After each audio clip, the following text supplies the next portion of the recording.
Hey there folks, Braden here, KC3IJL, and today I wanted to talk to you a little bit about the Radioddity GD-77 DMR handheld radio.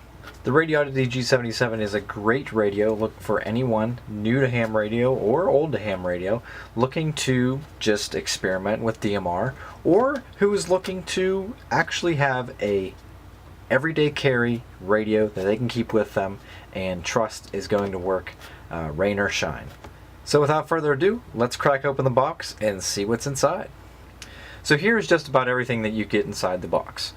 Of course, you get the handheld itself, you get a 2200 milliamp hour battery, a dual band antenna, a charging cable for the charging base, a charging wall wart for the charging base, more on this later, and also, of course, the manual, which actually is not completely written in completely broken English. It's actually it's written very readable, and I'm actually quite impressed with this. And yes, this is everything that you get in the box. Now, more on this little wall wart here. You'll see on the side of it there, if I can get the camera to focus properly on that, it says 12 volts. There you go, you can see that now. See how it says 12 volts right on the side of there? Yes, that's right. This thing is 12 volts, and yet it has a standard USB output for this USB type cable. Now this cable is just fine. There's nothing wrong with this cable at all. There are plenty of devices that use this type of barrel jack here and get supplied 5 volts. However, there are very few devices that take 12 volts to a 5 volt USB standard. So do yourself a favor, and if you're in a household where there's multiple people who might come across this and be like, oh, a little charger for my phone, just throw it away. Like, just throw this thing away if you are not living by yourself and you're not going to know better than to plug this thing into a cell phone, because it might just brick it. It's kind of scary that they would ship something like this. But if you're comfortable with it, go ahead. Just take a white marker or something and write 12 volts on that thing. That way you know, and you won't screw up. And plug that into something else. So I keep this in the box because I won't ever use it for anything but this, and I just wanted to make sure that nobody would pick it up and think it's a phone charger, because it's not. It really isn't.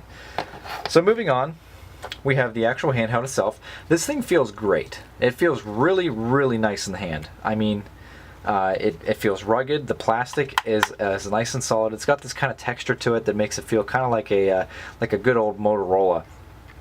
So it's quite heavy.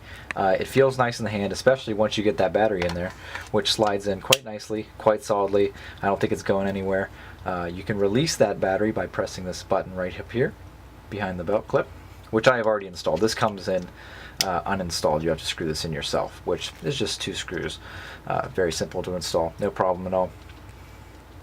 On the side, you've got your PTT button and also 2 programmable buttons that you can program to do whatever you want, well, within reason, within the software there. Up here we have where the antenna attaches, and the included antenna sits very flush. There is no rubber gasketing between the antenna and the actual radio head itself, so I don't think it's super waterproof, but I would be comfortable wearing this out in some slightly inclement weather, although I'd still probably try to cover it up with my shirt or something. On the side you have the standard speaker and microphone ports, similar to what a Kenwood or a Yaesu or a Bofang will have, and they also give you this nice little sticker on the side where you can write whoever owns the radio. In this case, I should be putting KC3IJL there. I did put that there, but as you can see, it wiped clean off, and it was using a Sharpie marker, so yeah, it wiped off no problem, that sticker. So I don't think that's a very good sticker. I would probably peel it off and put something else on there if you really wanted to identify this radio as yours. But other than that, it uses the standard charging base here, which has a very, very bright green LED on the front of it, which I might just plug in for you just so you can see what it looks like. Matter of fact, let's plug it in and see what it looks like when it's charging. So to plug this guy in, we're going to take our absolutely awful USB 12 volt adapter here, plug it into a little extension cord, and then we're going to unwrap our included USB to standard barrel jack connector, plug that in just fine there.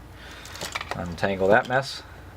And I've actually got some adhesive on the bottom of this guy here so I can stick it to the shelf that it sits on and doesn't go anywhere. You plug that in and you get this indicator LED that glows even when it's just plugged in. It is quite bright though. I keep this in my room at night, and it can be hard to sleep with this thing on, so sometimes I turn it away to the wall so that it's not facing me. If that really bothers you, you can probably just cover it up with a piece of tape, but when you plug the radio into it, it will turn red, and that is indicating that it is actually charging, so that way you know it is taking a charge and it's working properly. And it's a pretty snug fit. As you can see here, I'm actually shaking this kind of sideways and it's not going anywhere. So yeah, it's a very nice fit in the charger there. It's very solid. And this light will turn green when it is done charging.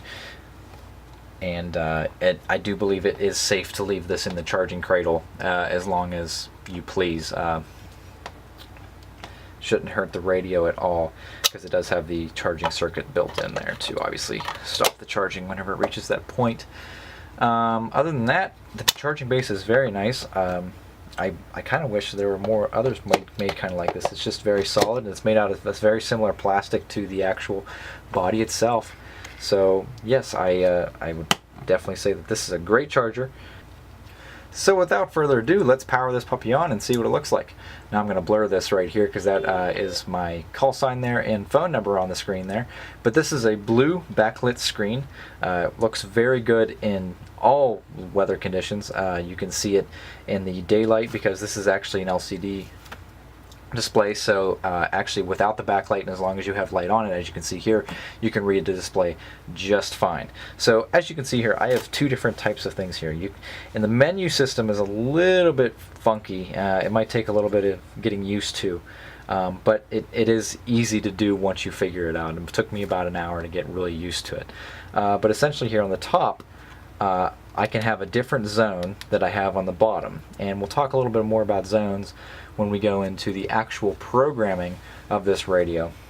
But on the bottom I have a digital channel, USA nationwide, which is 3100, and if I key up the radio there, you can see it's broadcasting on 3100.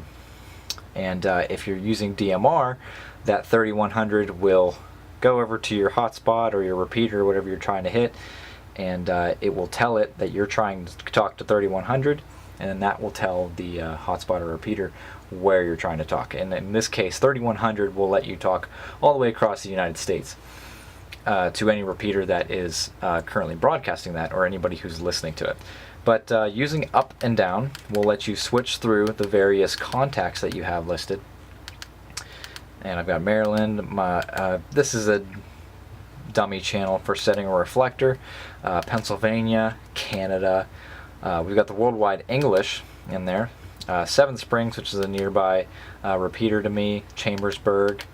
And we've also got the Echo for the Brandmeister network, which will actually let you test your own audio quality and see how it sounds.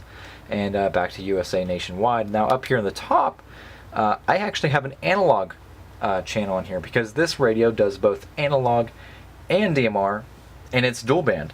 So you're getting all the same features as a normal, maybe say Bofang radio, dare I say, that costs maybe about 30 bucks on Amazon, plus DMR. But these things are only like $80 on Amazon from the time of recording this. So, I mean, it's a really great deal, and it's a really great radio, which we'll get into a little bit more detail later. But by pressing this green button here, we can get into the main menu, and we can set different functions of radios like CT, CSS, the squelch, transmit power, talk around, the band, busy lock, TOT, Vox, double wait, which is their version of listening to channel A and channel B at the same time, power saving mode, the beep, which I have disabled. It's a little bit annoying, it's a little loud. The backlight you can actually go into always on, always off, 5-second delay, 10-second delay, or vice versa. We've also got a keypad lock on here, so you can prevent you accidentally pressing any buttons. The indicator LED up here on the top, which is green whenever you are transmitting, I believe. No, it's red when you're transmitting and green when you're receiving. And as you can see, they're accidentally just transmitted on the local repeater, so I'm just going to put my call sign in there. KC3 IJL testing. just in case there. So we'll actually switch back so we don't actually do that again. Apparently you can transmit even whenever you're in the menu there. But here you can view your contacts, which we'll program in later. You can actually send little text messages via DMR. Your call logs, because you can send direct calls to other DMR users. And also your zones, which so if you're on this one right here, then you are setting the zone for that row, okay? And then if I switch up to the top one and I go back to zone, you can see it's set to analog. And you can hear them talking on their repeater there. He might be trying to talk to me, but I didn't quite hear the call sign there.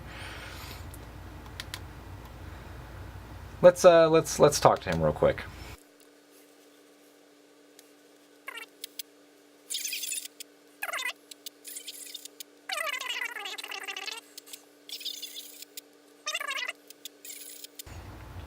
And that was just talking analog on there. He said my audio was a little weak there. That's just because I'm being kind of quiet right now. It's kind of late around here. Matter of fact, he said good morning. I am filming this at about 2 a.m. So that explains that there. And he's an early riser for that there, or he hasn't gone to bed yet. But anyways, let's get into actually programming this radio and see what that's like. So to get started, the first thing you'll want to do is head to the link that I put in the description, which is radioddity.com/downloads, and then scroll all the way to the bottom of the page where you'll see a section named Radioddity Radios.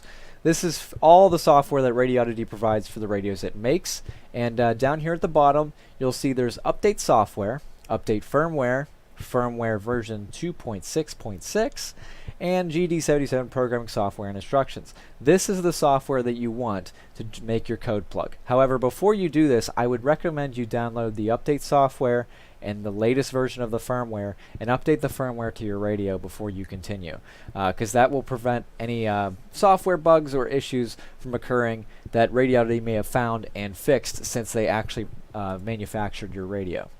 Once you've installed this like a normal program that you've done before, you'll be greeted by this wonderful piece of software right here, which is the programming software for the GD-77. Now the first thing you'll want to do is plug in your radio using the included programming cable, and then once everything is plugged in, you'll get a box that says software was successfully installed. Once it is successfully installed, this software is incredible because it actually doesn't require you to know which COM port it's using. It actually will automatically scan the USB bus for whichever ones is populated, and then it'll find your radio automatically. So all you have to do is click read, and it will automatically begin reading your radio without any input to you. You don't have to put in any COM ports, you don't have to put in any other information other than just plug in your radio and it works. So we're going to give this just a second to finish up. And there it is. Once it's completely read, all of this information over here will populate. So we're going to go ahead and open up basic information and take a look at this one. We've got our frequency range. We've got We've got frequency range for both UHF and VHF in here. The last program date, which is today, and the model name, and also your firmware version. As you can see, I have updated my firmware, so I am at the latest version now at the time of recording. I would open boot item, however boot item contains that phone number and my call sign which you saw on boot. So that allows you to put two little strings in there of text to either identify the radio or put some just arbitrary information in there for yourself before you turn on the radio. But that shows up as soon as you boot the radio for about 3 seconds. And then we can move on to menu. So these are all the various settings that you can change within the menu of the radio. You can actually enable or disable all of them, but these are pretty self-explanatory. I don't think I really need to go into this too much. You can assign different number keys to be different contacts, basically give you a speed dial effect to the radio. Then we've got some general settings here. This right here is your radio ID. This is your DMR ID. This is the number that you have to have in here in order for this radio to work on DMR. If you don't have a DMR ID, you're definitely going to want to go do that before you actually try to transmit on this radio, because it just simply won't work without a DMR ID. And your radio name is up here. You've also got some alert tones in here, which are beeps and tones that go while you're using the radio. I disabled a lot of them because I think some of the beeps are a little bit annoying. You've got your low battery interval, which is the number of seconds before it will actually check for a transmission. By the way, all of this stuff, everything in this software has a little help file right down here for you to read if you're not sure exactly what it does. So, for example, transmit inhibit quick key override allows transmissions to be set on a busy channel. This user accomplishes this by double pressing the push to talk button within 1 second. So I disable that because I don't like to accidentally talk over people.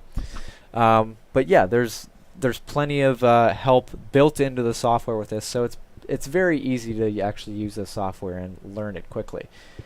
Moving down to buttons, there's a few buttons on the radio which I talked about earlier that you can set to different functions based on short press or long press. These two right over here are the buttons that are just below the PTT button, and this is the button that is orange in color and is on the top of the radio. You can set all of these to many different types of functions here, which is very helpful for being able to use the radio quickly and easily. Then you've got some privacy tones here, which are really only important if you're using an encrypted system, which if you're using amateur radio, I doubt that you will be. Then we've got some signaling systems here for DTMF tones and stuff like that. And this is where we get into the actual DMR stuff. We've got contacts, receive groups, zones, channels, and also a VFO selector, which is kind of useless, but it's here, so what the heck. We'll just leave that alone for now. We're going to talk a little bit about actually setting up a DMR channel. So the first thing you'll want to do is go into your digital contacts. You want to add a new one, and you want to add a group if you want to talk to a group, which is just about, it's like 3100, which is the nationwide United States number. So if you wanted to add United States nationwide, you would take that 3100 number, you want to add a new group call, excuse me, and then create a contact based on that number, which I believe is this one. Nope, it's not that one. Where is it? Am I just missing it here? Worldwide. Oh, here it is, USA. So you can see I set the call ID to 03100, and you can just type in, you don't actually have to put any zeros in there, you just put 3100, it will automatically populate the zeros once you click off of it, so you don't have to worry about that. But 3100 will transmit across the United States to any repeaters that are listening on that channel. Or if you want to set up a specific person or a private call, then you would add a private call to the digital contacts, and then that would allow you to actually talk directly to someone over the DMR network, assuming that they have the radio on and they're on a repeater listening. The next thing you have to do is set up a receive group. A receive group tells the radio what groups or private calls it should be listening to. Actually, no, it is only groups in here. Whatever group it should be listening to at a specific time. So for every contact that you want to be able to talk to, you need to set up a receive group for, with exclusively that receive in there, unless you want to be listening to multiple channels at once, which is rare. So usually you just want to set up USA, name it USA, and add the USA contact to that receive group. Then you want to go down to your channels and set up an actual channel for your radio to broadcast on. So in this case, I'm using the frequency that my hotspot is on, which is the same for both receive and transmit because it's simplex. And it's digital mode, obviously, for DMR. And I named it USA Nationwide. This is the name that will show up on the radio whenever you're talking on that channel. Then my privacy is off, obviously. I set my receive group to USA, my contact to USA, so that means the contact it will transmit to and the receive group it will listen to. So as long as these are both the same, you will be transmitting and receiving on the same channel, which is what you want. If you need more help with this, definitely take a look at some other videos. I believe Eric KG4YZI, Ham Radio Concepts, did a video on doing a code plug there. Go ahead and check his video out. It's very intuitive software. Again, like I said, if you're not sure of what an item does, just click on it and it'll tell you right down here at the bottom. But once you have finished your code plug, all you have to do is click write. Once again, it will find the radio automatically and upload to it automatically. But that is just about everything that I know and love about this radio.